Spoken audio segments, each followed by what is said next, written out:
కిరణమా Calvary తేజమా. దేవుని నామమునకు మహిమ కలుగునుగాక. ప్రభు నామమున నా వందనాలు. ప్రభు మనతో మాట్లాడుతున్న అశ్రేష్టమైన మాటలు మనము జాగ్రత్తగా విందాం. మనిషి ఎప్పుడు తను సంతోషంగా ఉండాలి అని, క్షేమంగా ఉండాలి అని, ఆనందమైన జీవితం గడపాలని కోరుకుంటాడు. దీనికోసమే అనేక విషయాల్లో ఆనందాన్ని వెతుకుతాడు, సంతోషాన్ని వెతుకుతాడు, సమాధానాన్ని వెతుకుతాడు.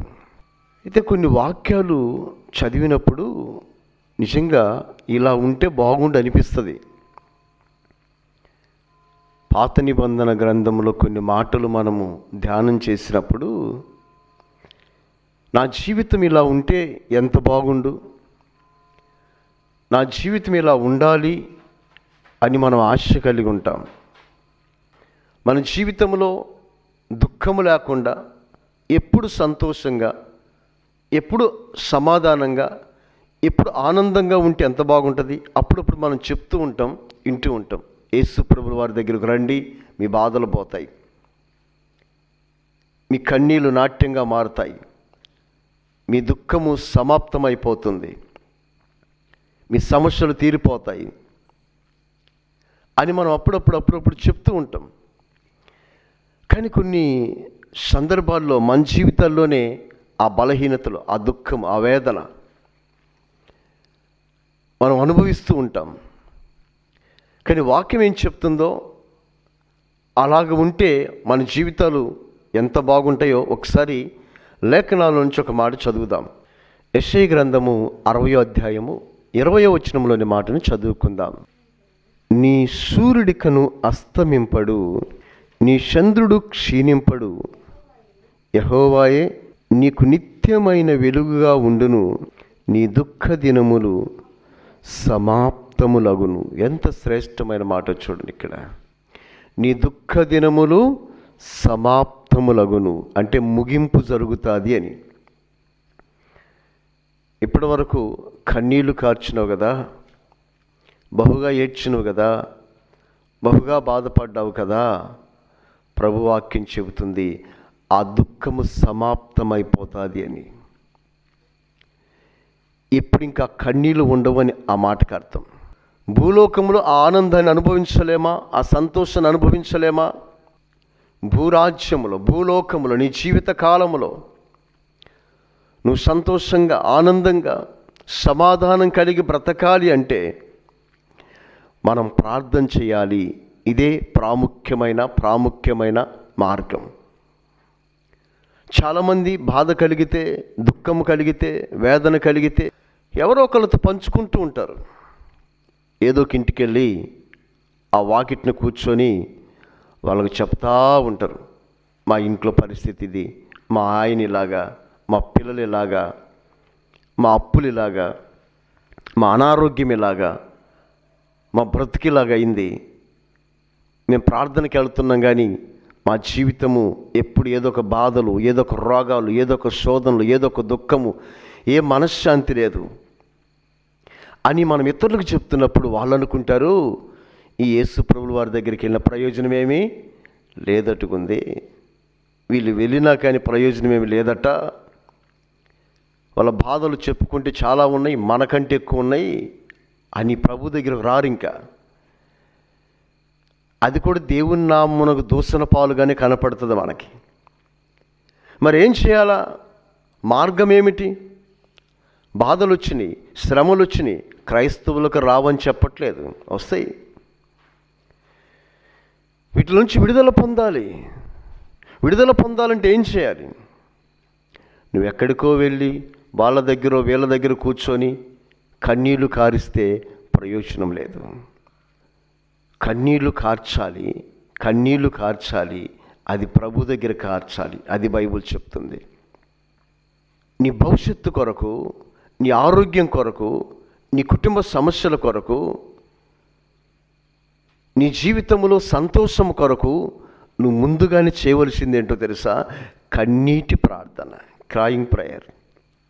కీర్తన గ్రంథము 126 అధ్యాయము 5వ వచనంలోని మాటను చదువుదాం.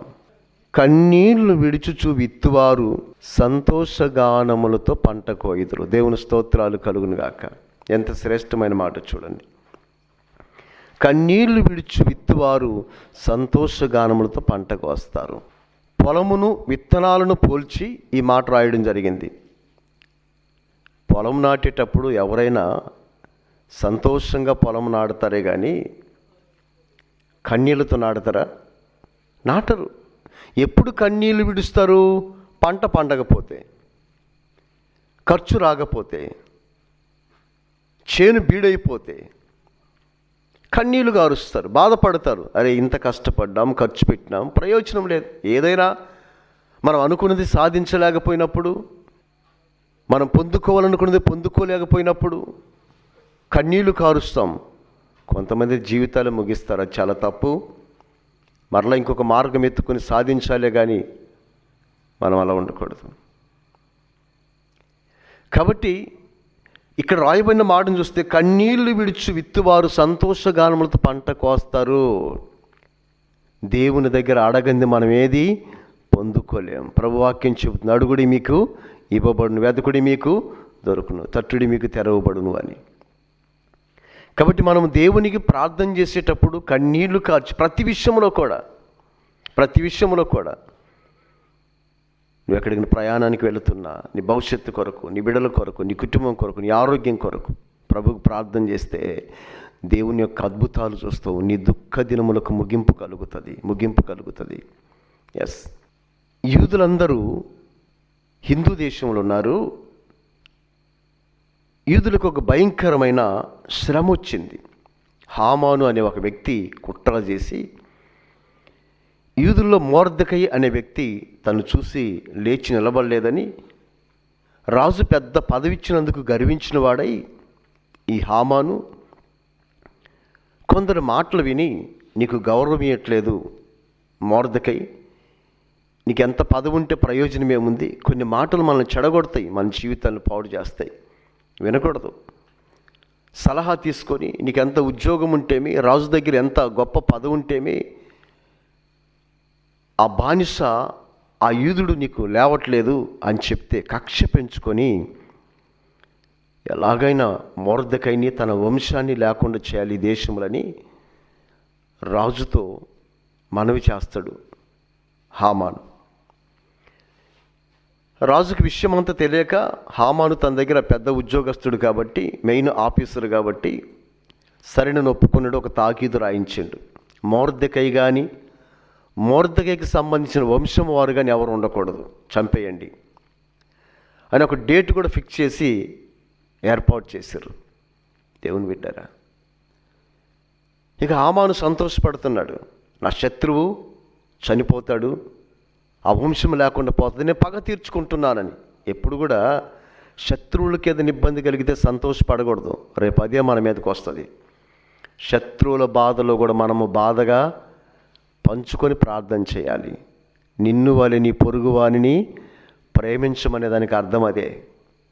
కొంతమంది అంటారు వాళ్ళకి అలాగే ఉండాలి, అలాగే జరగాలి. నేను అనుకున్నా ఊరకనే జరిగింది అనుకున్నావా, వాళ్ళు ఎలాంటి వాళ్ళు తెలుసా, వాళ్ళు ఏం చేసిరో తెలుసా, అవన్నీ నీకు శాపాలుగా మారిపోతాయి. నీ శత్రువైనా, నిన్ను విమర్శించినా, నిన్ను బాధించినా, నువ్వు వాళ్ళ కొరకు కూడా కన్నీళ్లు కార్చి ప్రార్థన చేస్తే అది నీకు సంతోషంగా మారిద్ది. భూలోకంలో సంతోషం రావాలంటే మీకు కొన్ని వాక్యంలోని విషయాలు చెప్తున్నా. సంతోషపడ్డాడు హామానుకు సంబంధించిన వంశీయులందరూ సంతోషపడ్డారు. హామాను కుటుంబం సంతోషపడ్డది, హామాను భార్య సంతోషపడ్డది, స్నేహితులు సంతోషపడ్డారు. అక్కడి నుంచి యూదులకు దుఃఖం వచ్చేసింది. యూదులందరూ మొర్దెకై మీదకి వెళ్తున్నారు. నువ్వు చేసిన పని వల్ల కదా మాకు ఈ బాధలు. ఇదిగో తాకీదు రాయబడ్డది, శ్రమ వచ్చేసింది, చంపేస్తారు. ఇంకా ఒక సమయం నిర్ణయించినారు, రాజు దగ్గర నుంచి ఆజ్ఞ వచ్చింది. కొన్నిసార్లు మన జీవితంలో బాధలు ఇట్లాగే ఉంటాయి. దేవుని బిడ్డలమే, ప్రార్థనకి వెళ్ళే వాళ్ళమే, పరిచర్య చేసే వాళ్ళమే, కానుకలు ఇచ్చే వాళ్ళమే, అయినప్పటికీ ఇటువంటి సమస్యలు వస్తాయి. తప్పదు. ఆనాటి భక్తులకు వచ్చినప్పుడు మనకు వచ్చేదేముంది? మొర్దెకై వాక్యానుసారంగా బ్రతుకుతున్నాడు, యూదుడిగా ఉన్నాడు, దేవుని బిడ్డగా ఉన్నాడు. బట్ శ్రమ వచ్చింది. ఆ శ్రమ ఆయనకే కాదు, అప్పటికి ఆయన పెంచి పోషించి పెద్ద చేసి రాణిని చేసిన ఇస్తేరమ్మ కూడా శ్రమే అది. అప్పటికి ఇస్తేరమ్మ రాణి. ఆయనకున్న ఏకైక మార్గం ఆమె. దేవుడు అందుకేనేమో ఆమెను సింహాసనం మీద కూర్చోబెట్టిండు. అందుకని ఆయనకు ఒక ఆలోచన వచ్చింది. తాకీదు రాయబడిన రాజు ఆజ్ఞిస్తే ఆర్డర్ అయిపోయినట్లే, ఇంకా అవకాశం లేదు. కానీ ఉన్న ఏకైక మార్గం ఇస్తేరమ్మే. అందుకని ఆయన ఇస్తేరమ్మకు కబురు పంపిండు. ఇదిగో మాకు దుఃఖం వచ్చేసింది, బహు దుఃఖములో ఉన్నాం యూదులందరం. నేను లేవనందుకు, ఎందుకు లేవలేదో తెలుసా? మొర్దెకై ధర్మశాస్త్ర ప్రకారం యూదులు ఎవరికి తల ఉంచకూడదు. క్రైస్తవుడు బైబిల్ ప్రకారము ఎక్కడ తల దించకూడదు, తల వంచకూడదు, తల వంపులు తెచ్చే బ్రతకూడదు. నిన్ను చూసి అందరూ భయపడాలే కానీ నువ్వు అందరి దగ్గర తల దిప్పుకుని బ్రతకూడదు. దేవునికి అవమానం, సంఘానికి అవమానం, సేవకునికి అవమానం. నిన్ను చూస్తే తప్పు చేసేవాళ్ళు కూడా భయపడాలి. That is Christianity. యూదులు తలదించరు, తల వంచరు. అందుకని ఆజ్ఞ ప్రకారం ఆయన లేవాల, అంతేగాని గర్వంతో కాదు. గర్వము హామానుకి పదవిని బట్టి, ధనమును బట్టి, గొప్పతనాన్ని బట్టి, జ్ఞానాన్ని బట్టి, కొందరు చదువును బట్టి, ఉద్యోగాన్ని బట్టి. వద్దు. వర్తమానం వెళ్ళిపోయింది ఇస్తేరమ్మకు. ఆమె సింహాసనం మీద కూర్చొని ఒక నిర్ణయం తీసుకుంది. మనకైతే మార్గం ఏమి లేదు, అవకాశం ఏమి లేదు.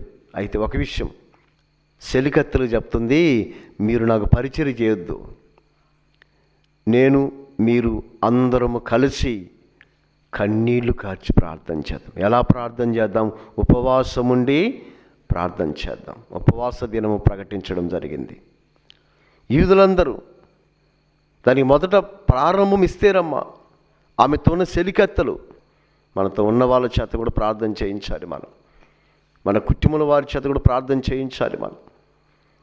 వాళ్ళందరూ ఉపవాసం ఉండి ప్రార్థన చేస్తున్నారు. నేను ఒక మాట అంట, ఉపవాసం ఉండి బహుశ్రమ వచ్చినప్పుడు వాళ్ళందరూ ప్రార్థన చేస్తున్నారు కదా, కన్నీళ్లు కార్చుకుంటే ప్రార్థన చేస్తారు చెప్పండి? ఖచ్చితంగా. బహుగా ఏడ్చుంటారు 3 దినాలు, బహుగా రోధించుంటారు, బహుగా కన్నీళ్లు కార్చుంటారు. ఈ దుఃఖము వారికి సంతోషంగా మారాలి, ఈ కన్నీళ్లు నాట్యంగా మారాలి. మారినయా? ఎస్, అద్భుతంగా.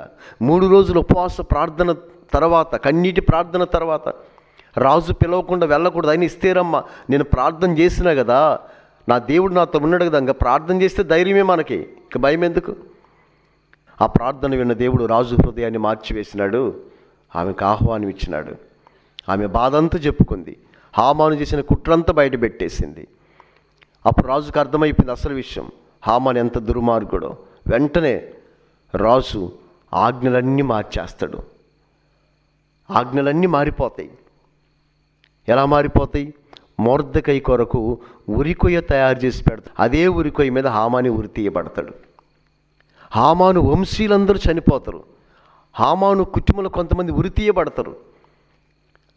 ఆయన కుట్ర ఆయన మీదకి వచ్చేసింది. ఎవరు తవ్వుకున్న గోతిలో వారే పడ్డట్టు. ఇప్పుడు చూడండి, ఆ వార్త ఎప్పుడైతే మొర్దెకైకి తెలిసిందో, యూదులకు తెలిసిందో, ఎక్కడ లేని ఆనందం వచ్చిందా లేదా? సంతోషం, బహు సంతోషం. ఇంకా ఎప్పుడు కూడా ఒక తాకీదు రాయబడింది, ఎప్పుడు కూడా యూదుల మీదకి ఎవ్వరు వెళ్ళడానికి వీలు లేదు. అందుకని అందరూ యూదుల మతాన్ని అవలంబించారంటారు. యూదులకు ఎంత కాపుదలు ఉందా? రాజు యొక్క సహాయం ఉందా? ఎప్పటి వరకైనా ఆ రాజ్యంలో రాజున్నంతకాలం, యూదులున్నంతకాలం ఒక ఉన్నతమైన క్షేమం వాళ్ళకి కలిగింది. వేరే విషయాల్లో ఒకవేళ దుఃఖం ఉంటే ఉండొచ్చేమో, కానీ ఏ విషయంలో దుఃఖపడ్డారో ఆ విషయంలో ఇంకెప్పుడు కూడా వాళ్ళకి దుఃఖమే లేదు. చూద్దామా? ఎస్తేరు గ్రంథం 9:21 మాటను చదువుకుందాం. యూదులు తమ పగవారి చేత బాధపడక నెమ్మది పొందిన దినములనియు, చూడండి, వారు దుఃఖము పోయి సంతోషం వచ్చి నెలనియు, వారు మూల్గుట్ట మానిన శుభదినమనియు, ప్రతి సంవత్సరము అదారు నెల యొక్క 14వ దినమున 15వ దినమును వారు ఆచరించుకొనుసు, విందు చేసుకొనుసు, సంతోషముగా నుండి ఒకరికొకరు బహుమానములను, దరిద్రులకు కానుకలను పంపతగిన దినములని ఆమెను వారికి స్థిరపరచబడిన. ఆ రోజు నుంచి వాళ్ళకి దుఃఖమే లేదంట. ఏ విషయంలో? శత్రువుల విషయంలో, భయము విషయంలో, ప్రాణ భయము విషయంలో. నేనంట నువ్వు ఏ విషయంలో బాధపడుతున్నావో దాని కొరకు బహుగా కన్నీళ్లు కార్చు, ఉపవాసం ఉండి కన్నీళ్లు కార్చి ప్రార్థన చేయి. ఆ విషయంలో నువ్వు సంతోషాన్ని అనుభవిస్తావు. బిడ్డల విషయమా, భవిష్యత్తా, ఉద్యోగమా, వివాహమా, ఆరోగ్యమా, బట్ ఏదైనా అంటే ఈ దుఃఖం పోతే మిగతా వాటిల గురించి తర్వాత ప్రార్థన చేద్దాం. ఇప్పుడు నువ్వు దేని గురించి బాధపడుతున్నావు? ఏది పొందుకోలేదని బాధపడుతున్నావు? ఊర కూర్చొని బాధపడితే సరిపోదు, ఊర కూర్చొని ఏడిస్తే సరిపోదు, వాళ్ళకెళ్ళకు చెప్పుకుంటే సరిపోదు. నీకై నువ్వే కన్నీళ్లు కార్చు. యాకోబుకు అపజయం వస్తుందని, ప్రాణభయం ఉందని భయపడి అబ్బోకు రేవు దగ్గర రాత్రంతా ప్రార్థన చేసిండు. కన్నీళ్లు కార్చకుండానే ప్రార్థన చేసి ఉంటాడా? కన్నీళ్లు కార్చిండు, తద్వారా విజయాన్ని చూసిండు, ఆశీర్వదించబడ్డాడు. కానీ కొన్ని విషయాల్లో నువ్వు బాధ అనుభవిస్తున్నది ఏదైనా సరే, ఇబ్బంది పడుతున్నది ఏదైనా సరే, నిన్ను కృంగదీస్తున్నది ఏదైనా సరే, ఈ విషయంలో నేను రాణించలేకపోతున్నా, ఈ విషయంలో నేను విజయం చూడలేకపోతున్నా, ఈ విషయంలో నాకు నెమ్మది లేదు, ఇదొక్కటే నాకు బాధ. కొంతమందికి కొన్ని అలవాట్లు ఉంటాయి, బ్యాడ్ హ్యాబిట్స్, చెడు వ్యసనాలు, కొన్ని మానుకోలేనివి. త్రాగుడని కొందరు, సినిమాలు కొందరు, లోక సహవాసాలు కొందరు, మాటలు, అపవిత్రమైన జీవితాలు, ఇటువంటివి కొన్ని. ఏం చేయాలి? మానుకోలేకపోతున్నా. ఎలా మానుకోవాలి? అప్పుడప్పుడు ఒట్లు పెట్టుకొని, బైబిల్ పట్టుకొని, కొంతమంది త్రాగుడు మానుకోవటానికి భార్య పిల్లల మీద ఒట్లేస్తారు. ఒట్లు పెట్టి మరలా ఒట్టు తీసి గట్టును పెట్టి మరలా కానించేస్తారు. ఇలా కాదు, నీకు నువ్వు ప్రమాణాలు చేయటం కాదు, ఏదో బాధ వచ్చిందని చెప్పి నీకు నువ్వు ఒట్లు పెట్టుకోవటం కాదు. నా వల్ల కాదు ప్రభువా, నువ్వే తీసేయాలి. ఉదాహరణకి దావీదు భక్తుడు ఉన్నాడు. దావీదు భక్తునికి ఒక బలహీనత ఉంది. మంచోడే, ఎక్కడ లోపం లేనోడే, బట్ అపవాది ఆయన్ని ఒక బలహీనతలు చిక్కించుకొని బాధ పెడుతుంటే దాంట్లో చిక్కుబడి దేవుని కోపాగ్నిని చూసి బహుశ్రమలు పడి కన్నీళ్లు కార్చి దేవుని సన్నిధిలో దాని ప్రతిఫలం పొందుకున్న తర్వాత ఇలా ఆలోచించిండు, ఇలా కాదు, ప్రమాణాలు చేసుకోవటం కాదు, దీనికి పరిష్కారం వెతకాలి. ఎలా వెతకాలి? ఎక్కడ వెతకాలి? నేను చేయలేనిది, నా వల్ల కానిది నా జీవితంలోకి ఇది తిరిగి రాకుండా ఉండాలి అంటే, ఆ ఆలోచన కూడా రాకుండా ఉండాలి అంటే, ఇప్పుడు సాంసోను ఉన్నాడు, ఎప్పుడు ప్రార్థన చేయలే. చచ్చిపోయేటప్పుడు దాగోనుగుల్లో స్తంభాలు పడగొట్టడానికి ప్రార్థన చేసి పడగొట్టి ఆయన కూడా పడిపోయింది. దావీదు అలా కాదు. దావీదు దేవుని సన్నిధిలో బహుగా కన్నీళ్లు కారుస్తాడు. ఎంత? నా కన్నీళ్లు నా పరుపు తేలజేయుచున్నాయి అంటాడు. కన్నీళ్లు కార్చిండు.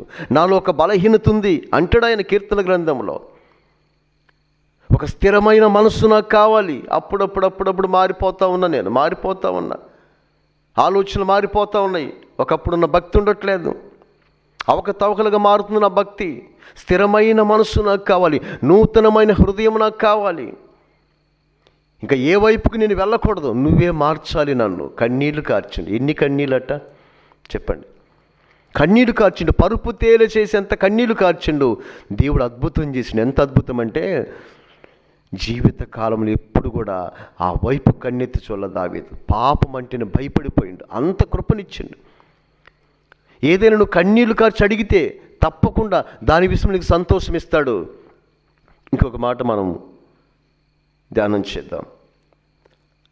బిడ్డలు లేరు చాలా కాలంగా, భర్త బాగా చూసుకుంటాడు, ఆర్థికంగా బాగుంది, ఆయనకి 2 భార్యలు, పెద్ద ఆమె కంటే కూడా ఈమెకి ఎక్కువగా అన్నీ తీసుకొచ్చి పెడతాడు, బాగా చూసుకుంటాడు. ఎందుకంటే మంచిది ఆమె, యథార్థవంతురాలు. పెద్ద ఆమె ఉంది చూడండి, ఎప్పుడు వైరి గొడవలాడుతుంటుంది, తగాదలు మారి. విమర్శిస్తుంటుంది. మా వాళ్ళు నా వాళ్ళు అనేది కూడా ఉండదు. ఈ చిన్న మీద ఎప్పుడు గొడవాడుతుంటుంది. నీకు పిల్లలు లేరు, గొడ్రాలువి, నీకు పిల్లల బొట్టలు, దేవుడు ఎందుకు ఇవ్వలేదు తెలుసా నీకు, నాకెందుకు ఇచ్చిండు తెలుసా నీకు, ఇప్పుడేం తెలుసుకో, నువ్వు చెడ్డ బుద్ధి దానివి, అందుకు దేవుడు నీకు పిల్లలు ఇవ్వాలా. నేను మంచిదాన్ని. మన మంచోళము చెడ్డోళం పైన దేవుడు తెలుసు. కొన్నిసార్లు ఇలాంటి విమర్శలు వస్తాయి నీకు కూడా. నేను ప్రార్థన పోతున్నాను, నాకేం మేలు కలగలేదే, ప్రార్థనకి పానువులకు మేలు కలుగుతుందే అంటే వాళ్ళు మనకంటే బెటరా అంటే యేసుప్రభు లేడా, యేసుప్రభు లేడా నువ్వు అనుకుంటే సరిపోద్దా, ప్రపంచం అనుకోవాలి. His the world God. ఈయన ప్రపంచానికి దేవుడు. రోజుకు లక్షల మంది మారుతున్నారు, ఆయన దేవుడు కాకపోతే అంతమంది ఎందుకు మారుతారు? ఒక మాట చెప్పనా మీరు అర్థం చేసుకోవటానికి. యేసుప్రభు శిష్యులు ఉన్నారు కదా, పేతురు గారిని నువ్వు యేసుప్రభుని నమ్ముకోనని చెప్తే బ్రతికిస్తామో లేకుంటే సిలువేస్తామో ఏందో కోరుకుంటే, వినండి బాగా, యేసుప్రభు దేవుడు కాకపోతే ఒక మాట చెప్తున్నా, ఆయన అంటాడు సిలువ వేయండి కానీ యేసుప్రభులు వారు లాగొద్దు, నన్ను తలకిందులుగా వేయమన్నాడు. ఇప్పుడు చెప్పండి, యేసుప్రభు ఉన్నాడా లేడా? నీకు చిన్న చిన్న సమస్యలు తీరకపోతే యేసుప్రభు లేడంటే నువ్వు అనుకుంటే, ఆయన మేలు చేయడం నువ్వు అనుకుంటే, వీళ్ళు చచ్చిపోవడానికి రెడీ అయ్యారు యేసుప్రభు కోసం. పౌలు గారు అంటాడు, నేను చంపేస్తామంటే చంపేయండి కానీ మీ ఇష్టం వచ్చినట్లు కాదు, నా తల నరికేయండి అని అడుగుతాడట. చరిత్రలో ఉంది. ఆయన కొరకు బహుశ్రమలు ఇప్పుడు అర్థసాక్షులైన వాళ్ళు ఇప్పటి వరకు కూడా అది యేసుప్రభు అంటే. అది ఆయన నిజంగా దేవుడు కాబట్టే, ఉన్నాడు కాబట్టే వివాహాలు చేసుకోకుండా సేవ చేయడానికి సిద్ధపడుతున్నారు, ఉద్యోగాలు వదిలిపెడుతున్నారు. ఉద్యోగాలు దేవుని సేవ కొరకు. ఇప్పుడు దేవుని సేవ సీప్ అనుకుంటారు చాలామంది. కాదు, కలెక్టర్లు ఉన్నారు దేవుని సేవలో, కలెక్టర్లు కూడా, డాక్టర్లు ఉన్నారు, నాయకులు ఉన్నారు, సినిమా యాక్టర్లు ఉన్నారు దేవుని సేవలో. ఎస్, ఎంత గొప్పదో చూడండి దేవుని సేవ అంటే.